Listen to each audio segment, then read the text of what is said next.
Pues nos encontramos con Joan Ribó, alcalde de la ciudad de Valencia. ¿Qué le ha parecido este acto histórico para les Falles? Bueno, este acto em sembla un acte molt important. Em sembla un acte molt important perquè és la posada en marxa de totes les Falles de 2021. Ha estat una posada en marxa un poquet peculiar perquè nosaltres sabem que no podem fer grandes, perquè estem en una situació sanitària en la que estem. Però en la mesura que hem pogut, nosaltres hem posat el Saló de Cristall, que és el saló més noble que tenim, per a dir que les Falles per l'Ajuntament de València són algo fonamental i que volem posar en marxa tot el procés en la mesura d'allò que puguem.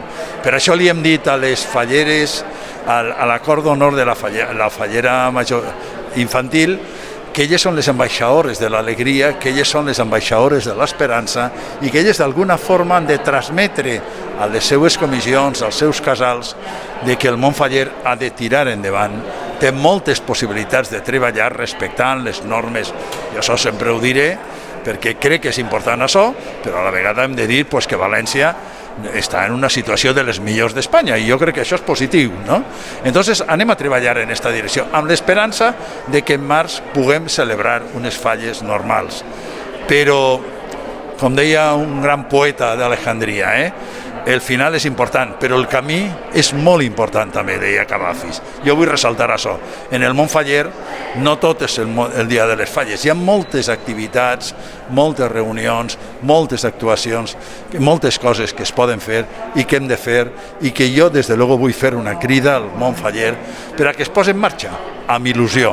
Des de l'Ajuntament ajudarem en tot el que puguem, per a l'Ajuntament les Falles és un element fonamental i vull ressaltar que per a nosaltres el posar en marxa el món faller és un element que per a nosaltres és clau. Sabem que el món faller és la institució de participació més important de la ciutat i sabem que és imprescindible per a que la ciutat tingui el seu tarannà, tingui la seva manera de ser. Sense el món faller la ciutat és una altra cosa, està més trista, necessitem el món faller i per això jo els demane que d'alguna manera es posen a treballar amb tota la il·lusió que tenen tots els anys, encara que estem en condicions especials. Però també anem al col·le en condicions especials, també anem a treballar en condicions especials i també anem al bar en condicions especials. Pues comencem les Falles també en condicions especials. De hecho, ayer escuchamos a Consuelo decir que las Fallas son un engranaje económico, social y cultural de toda la comunidad, ya no solo de la ciudad de Valencia. Qué necesario es este resurgir, ya no solo de las Fallas y de la cultura, sino de que la economia també se mueva. Sí, jo crec que està clar. L'economia és fonamental i nosaltres sabem que la pandèmia del coronavirus ha suposat una crisi econòmica molt important, on sabem el que suposa econòmicament el món de les Falles. Però mira, jo vull ressaltar l'aspecte cultural. Les Falles tenen una component cultural molt important en València, per suposat, però des de Vinaròs fins a Benidorm, si no recorde malament. Entonces és un problema també de tota la comunitat, que nosaltres evidentment som, per dir-ho així, la locomotora tractora, però que és important desenrotllar-lo a tot. Ahir hi ha moltes xicotetes empreses, hi ha molts elements turístics, hi ha molts elements de tot tipus que d'alguna manera hem de desenvolupar i que d'alguna manera fan un complex, una situació cultural i econòmica. La gente de las Fallas, la gente de las fiestas en general en Valencia tiene ganas de fiesta, pero siempre con responsabilidad, civismo y respetando. ¿Nos veremos unas Fallas en marzo?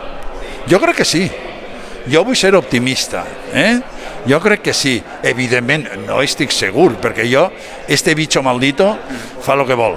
També amb això hem de ser raonables. Però jo crec que hem de treballar, per una banda, amb la serietat de fer un treball responsable i que no favorisca la contaminació, com diuen les autoritats sanitàries.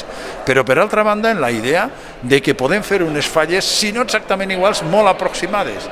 I molts dels aspectes que deia abans Consuelo es poden produir exactament igual.